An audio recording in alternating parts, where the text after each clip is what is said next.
நமது உறுதிமொழி என்ன? ஓம் சாந்தி. நாம் எப்பொழுது தந்தையின் குழந்தைகளாக ஆகிவிட்டோம் என்றால், அப்பொழுதிலிருந்து நாம் தந்தைக்கு அன்பானவராக ஆக வேண்டும். நமது அனைத்து எனது என்ற பொருட்களை தந்தைக்கு கொடுத்து விட்டோம்.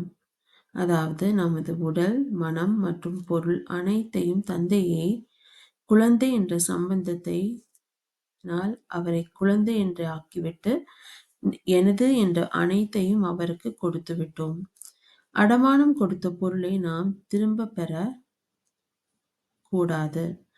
கொஞ்சம் கொஞ்சமாக கூட திரும்பவும் பெறக்கூடாது. ஆகையினால் தந்தை சொல்கின்றார், இப்பொழுது நீங்கள் எனக்கு அன்புள்ளவர்களாக ஆகி உங்களது அனைத்தையும் எனதாக ஆக்கிவிட்டதன் காரணமாக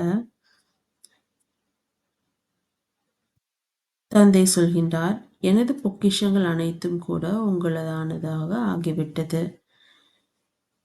ஆகையினால் நாம் என்ன செய்ய வேண்டும்? நமது உறுதிமொழி என்ன?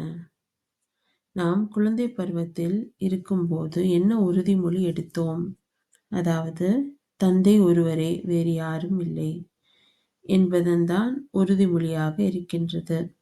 அப்படி இருக்கும்போது நாம் தந்தையை மட்டுமே நினைவு செய்ய வேண்டும்.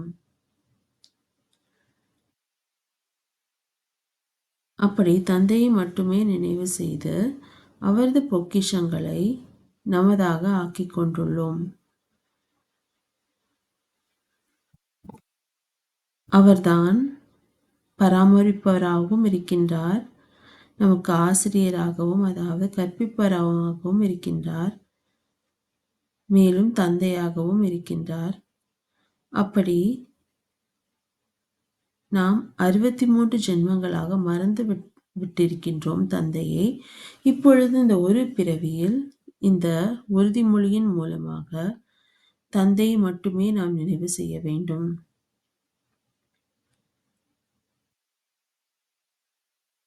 மேலும் தந்தைக்கு அன்பானவராக ஆக வேண்டும். தந்தைக்கு அன்பானவராக ஆகிவிட்டால் நாம் உழைப்பிலிருந்து விடுதலையாக ஆகிவிடுவோம். நாம் உழைப்பு செய்ய தேவையில்லை. மேலும் தந்தை சொல்கின்றார், இப்பொழுது இந்த ஒரு பிறவி நினைவின் சுரூபமாக ஆகிவிட வேண்டும். இதைதான் ஒரு உலகமாக ஆக்கிவிட வேண்டும். சர்வ சம்பந்தமும் தந்தையிடம்தான் இருக்க வேண்டும்.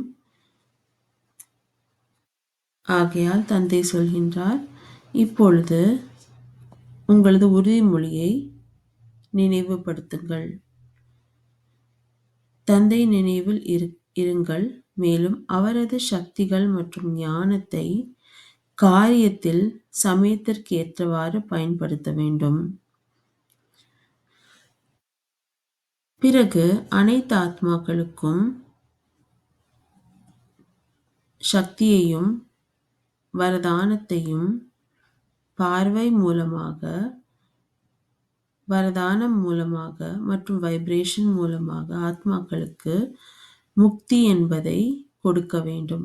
அனைத்து ஆத்மாக்களின் சுப ஆசை இதுவாகத்தான் இருக்கின்றது. ஆகையால் அவர்களுக்கு இந்த வரதானம் மூலமாக, வைப்ரேஷன் மூலமாக, பார்வை மூலமாக முக்தி கொடுக்க வேண்டும், சக்திகள் கொடுக்க வேண்டும். அவர்கள் உழைத்து களைப்படைந்து விட்டார்கள். ஆகையினால் அவர்களுக்கு நாம் உழைப்பின்றி இந்த சேவையை செய்ய வேண்டும் என்று தந்தை நமக்கு சொல்கின்றார். ஏனென்றால் நாம் தந்தைக்கு பிரியமானவர்களாக ஆகிவிட்டோம். பிறகு அனைத்தையும் அர்ப்பணம் செய்துவிட்டோம். தந்தையின் பொக்கிஷங்கள் எனது பொக்கிஷங்களாக ஆகிவிட்டது. பிறகு அதை நான் காரியத்தில் சமயத்திற்கேற்றவாறு பயன்படுத்துகின்றேன்.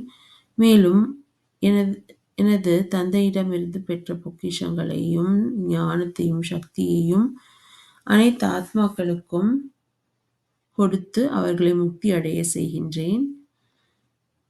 அவர்களை உழைப்பிலிருந்து விடுபட செய்கின்றேன். நான் உழைப்பின்றி மிகவும் சுலபமாக தந்தையை நினைவு செய்கின்றேன்.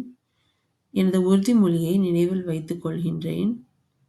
ஆகையினால் இப்படி நான் செய்து தந்தையிடம் அன்பாக இருக்கின்றேன்.